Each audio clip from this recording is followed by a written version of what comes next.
आणि मी म्हणेन चला कधी कधी असतं की आपल्या घरामध्ये लग्न असतं तर मुलीची पत्रिका दाखवायची, तिथपर्यंत जावा. तुम्ही त्याच्या बेडरूम मध्ये कसे शिरला की तुम्हाला डोकं नाही. पण आपण मराठी आहोत, तुम्हाला अच्छा स्त्रियांमध्ये सर्वात मोठं हे असतं, आपण म्हणतो ना की एक त्यांना एक थर्ड विजन पण असतं. आतनं त्यांना कळतं की कोण आपण किती बघतो, किती असं बघितलं की हलकट दिसतं कसं माझ्याकडे वरनं खाली बघतोय, तो स्त्रिया सर्वप्रथम पकडते.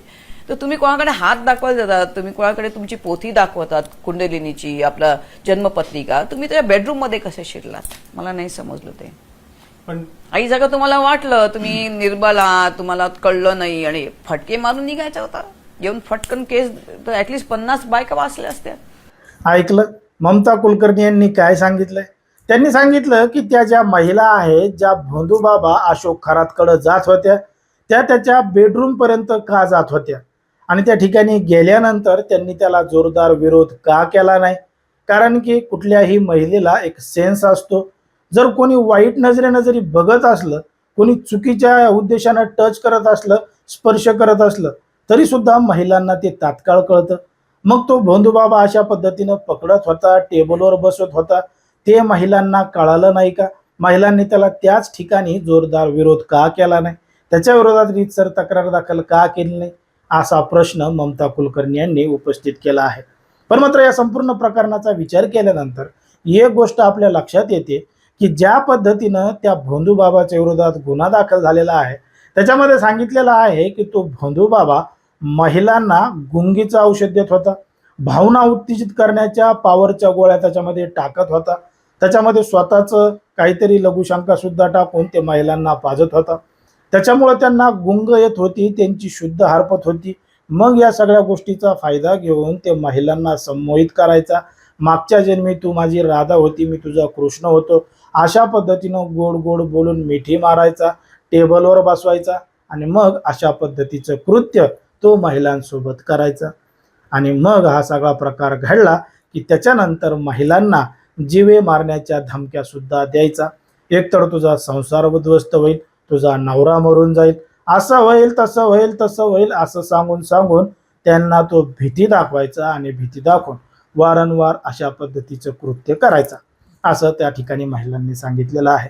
पण मात्र दुसरीकडे आपण या सगळ्या गोष्टींचा विचार केला तर एक गोष्ट आपल्या लक्षात येते की महिलांनी सुद्धा त्याच्या विरोधात जर सुरुवातीलाच तक्रार दाखल केली असती, ज्या पद्धतीनं ममता कुलकर्णी यांनी सांगितलंय त्या पद्धतीनं, तर कदाचित 50 महिलांसोबत, म्हणजे 50 पेक्षा जास्त असू शकतात, पुढच्या ज्या महिला आहेत त्यांच्यासोबत अशा पद्धतीनं घडलं नसतं.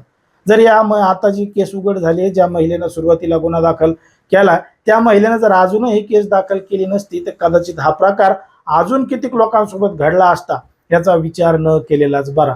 पण मात्र जेव्हापासून हे सगळं प्रकरण सुरू झालंय, त्याला कितीक वर्ष झालेत आणि कितीक नाही हे आता पोलीस चौकशीतून समोर येईल.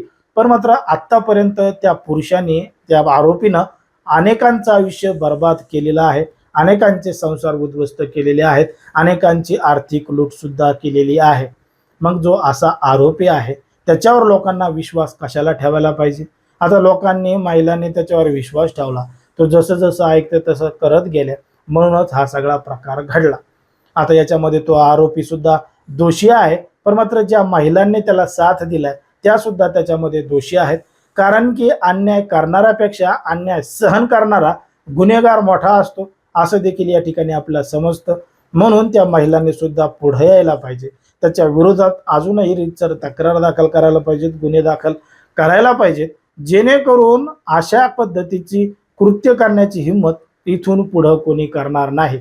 आणि सगळ्यात पहिले महिलांनी, पुरुषांनी, जनतेनं अशा लोकांवर विश्वासच ठेवला नाही पाहिजे.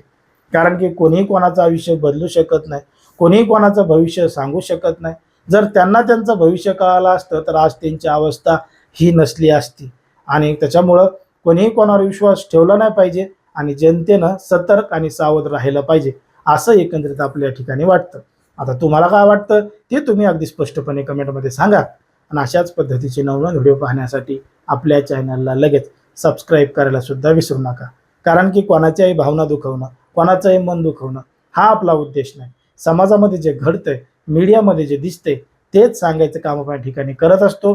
लोकांना सावध आणि सतर्क राहण्याचं सुद्धा आवाहन करत असतो.